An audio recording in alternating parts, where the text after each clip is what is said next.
my God, you look so beautiful, and you are so beautiful. And I'm so excited to talk about this show, which is much more than a show to me. It's there's historical references of pop culture and a time that we remember so well, the Pam and Tommy days.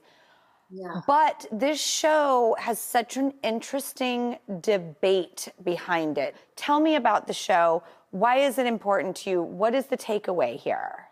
Well, for me, there was this kind of whisper of an idea that Pam Anderson somehow was a participant or was involved in some way in this tape being out in the world.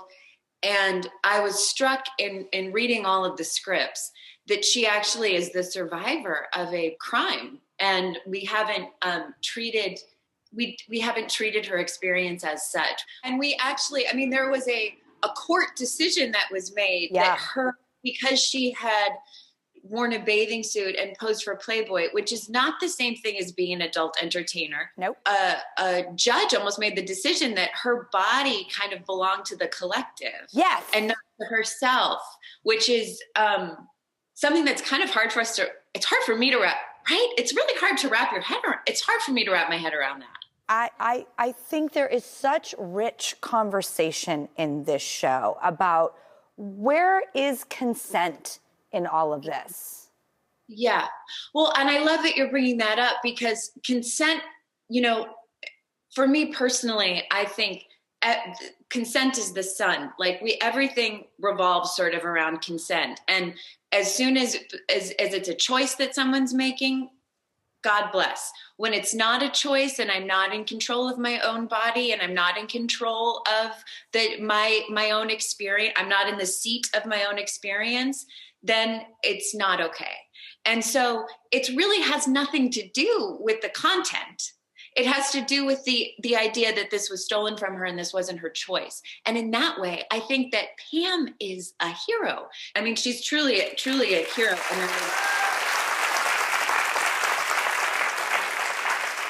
I love it. Now, okay, you were at the forefront of pioneering literally streaming as we know it. Orange is the New Black kicked off a lifestyle that we didn't know before, and now it's the only one we know, 105 million views. It's a global phenomenon.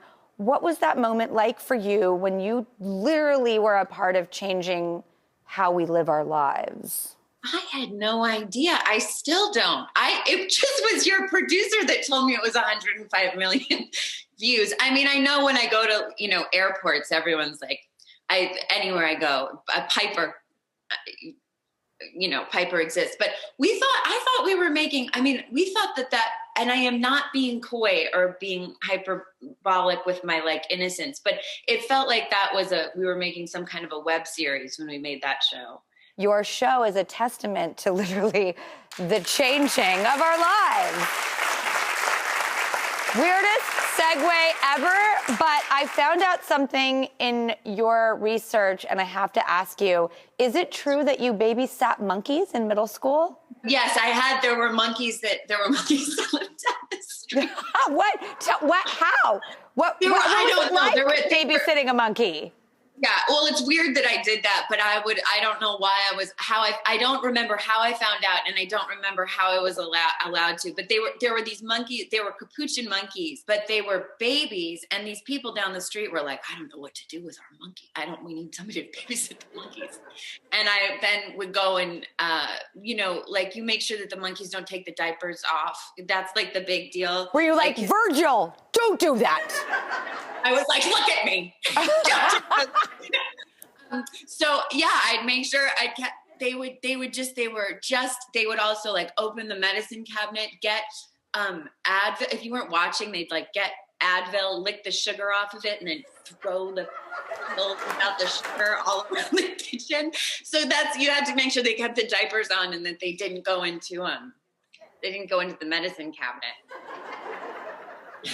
Okay. It's so weird. I don't even know how we got here. I just had to ask, and I'm so glad that I did. And I have so much visuals in my head right now. Okay, it's Design Week on the show, and I hear you're quite the DIY gal. Yes. What have you gotten into? Well, because I lived in very small apartments in New York City for a very long time. So I can pretty much do anything with like a nail and a hammer, or like sometimes I would use like a 3-pound weight as a hammer. If I didn't have I didn't have hammers a lot. I mean, who has a hammer? I think if you don't have a hammer, you can take, like a 3-pound weight and use it as a hammer.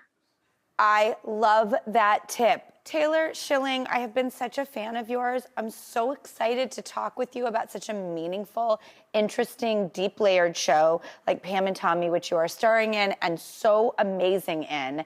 And it's streaming on Hulu now. And thank you so much for coming here. Thank you, thank you, thank you.